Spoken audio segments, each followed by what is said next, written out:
நண்பர்களே அனைவருக்கும் இனிய வணக்கங்கள். நான் உங்கள் எஸ்டி திருநாவுக்கரசு.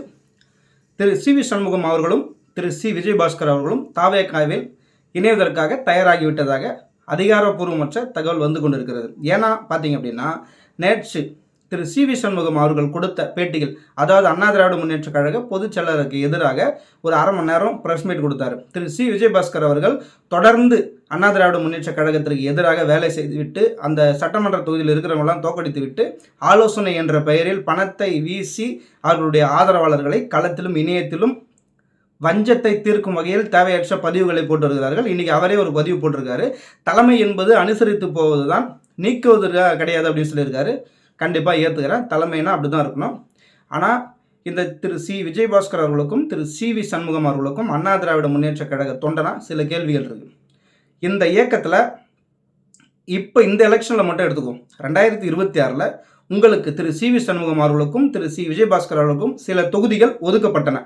அந்த தொகுதிகளில் சி.வி. சண்முகம் அவர்களுக்கு 5 தொகுதிகளும் திரு சி. விஜயபாஸ்கர் அவர்களுக்கு 6 தொகுதிகளும் கொடுக்கப்பட்டது. 2 தொகுதிக்கு ஒரு மாவட்ட செயலர் என்ற நிலையில் அண்ணா திராவிட முன்னேற்ற கழகத்தில் பல்வேறு மாவட்டங்களில் மறுசீரமைப்பு செய்து அந்த மாதிரி நிலையில் போயிட்டு இருக்கு. ஆனால் நீங்கள் 2 பேரும் என்ன சொன்னீங்க? நாங்கள் இந்த கட்சியை கட்டி காப்போம், நாங்கள் வென்று உங்களிடம் சமர்ப்பிக்கிறோம் அப்படின்னு சொல்லிட்டு வீண் ஜம்பங்களை பேசி 2 தொகுதிக்கு ஒரு மாவட்ட கழக செயலர் இருந்தால் இன்றைக்கி ஓரளவுக்கு எல்லாருக்கும் அதிகார பரவல் சரியாக இருந்திருக்கும், அவர்களும் ஜெயித்திருப்பாங்க. ஆனால் நீங்கள் செய்தது என்னன்னு பார்த்தீங்க அப்படின்னா, தான் மட்டும் ஜெயித்தால் போதும், தான் ஜெயித்தா நம்மளுக்கு மந்திரி பதவி கிடைச்சிரும், மற்றவங்களுக்கு ஜெயிச்சா அந்த சீனியாரிட்டி படியில் சில பேருக்கு கிடைச்சிரும் அப்படின்ற ஒரே ஒரு காரணத்துக்காக சீட்டு வாங்கினது முதற்கொண்டு தேர்தல் வேலைகள் முதற்கொண்டு உங்களுடைய அடிவருடுகளையும் ஆதரவாளர்களையும் வைத்து இணையத்தில் தேவையற்ற வார்த்தைகளை பேச வைத்து மற்றவர்களை தோற்கடித்து விட்டு இன்னைக்கு கழக பொதுச்செயலாளர் அவர்களுக்கு தலைமைக்கு அதிகாரமிக்க பதவியில் உள்ள தலைமைக்கு நீங்கள் சவால் விடும் அளவுக்கு பேசுவது கொஞ்சம் கூட நியாயம் கிடையாது.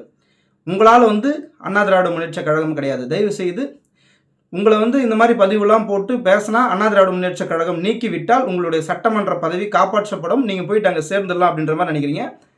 போகிறவன் போய் சேர்ந்துருங்க தயவு செய்து. இந்த தேர்தல் முடிவுக்கு பிறகு அண்ணா திராவிட முன்னேற்ற கழக தொண்டன் இன்று வரை ஒரு நிம்மதியில்லாத சூழ்நிலை இருக்கிறான்.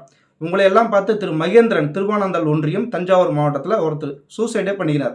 அதற்காக நீங்கள் ஒரு பதிவு போட்டது உண்டா? ஒரு கண்ணீர் அஞ்சலி வச்சது உண்டா? எதற்காக இருந்தால் கழகம் ஒற்றுமையாக இருக்க வேண்டும், கழகம் ஒன்றுபட வேண்டும், கழகம் வெல்லப்பட வேண்டும் என்ற ஒற்றை கோரிக்கையை வைத்தார். உங்களை போன்ற ஈனமான மற்ற பசங்களால் தான் அவர் இருந்தார். அதற்காக ஏதாவது ஒரு நாளாவது வருந்தது உண்டா? இந்த அண்ணா திராவிட முன்னேற்ற கழகம் உங்களுக்காக அதிகாரத்தையும் அங்கீகாரத்தையும் செல்வத்தையும் அடையாளத்தையும் பதவியையும் எல்லாத்தையும் கொடுத்த இயக்கத்திற்கு காட்டி கொடுத்து பிழைக்க நினைக்கும் நீங்கள்லாம் வேறு ஏதாவது செய்யலாம், வேறு தொழில் செய்யலான்றதான் ஒரு அண்ணா திராவிட முன்னேற்ற கழக தொண்டர்களின் கோபமாக இருக்குது.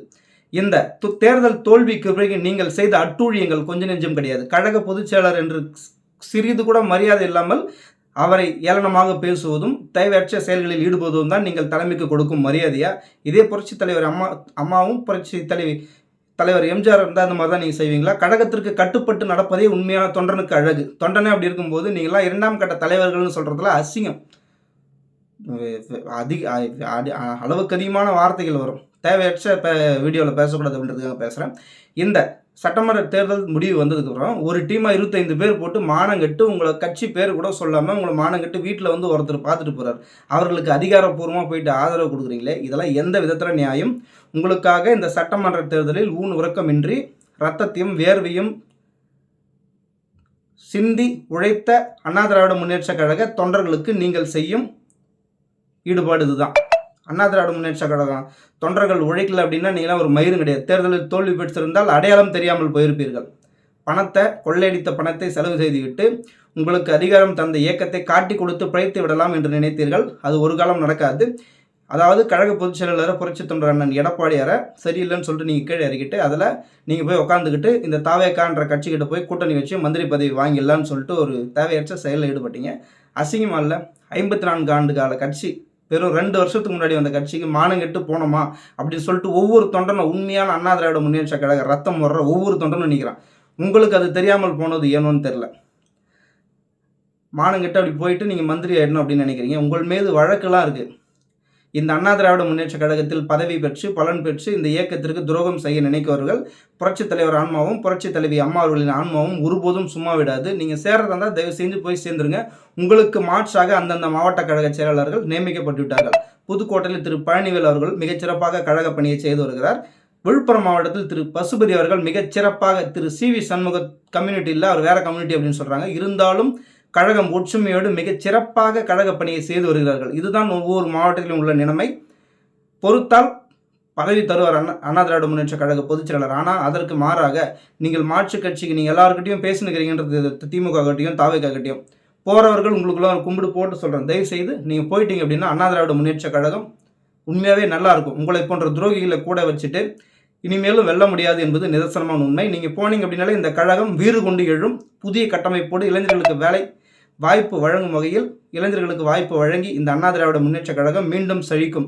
இந்த புரட்சித் தலைவரின் ஆன்மாவும் புரட்சித் தலைவி அம்மா அவர்களின் ஆன்மாவும் இருக்கும் வரை, உண்மை என்றால் அவர்கள் இந்த தமிழகத்திற்கு உழைத்தது உண்மை என்றால், இந்த மக்களுக்கு உழைத்தது உண்மை என்றால், இந்த இயக்கத்திற்கு உழைத்தது உண்மை என்றால், இந்த கழகத்திற்கு அழிவே கிடையாது. எவன் போனாலும் பெரிய அண்ணா திராவிட முன்னேற்ற கழகம் என்பது மிகப்பெரிய ஆலமரம்.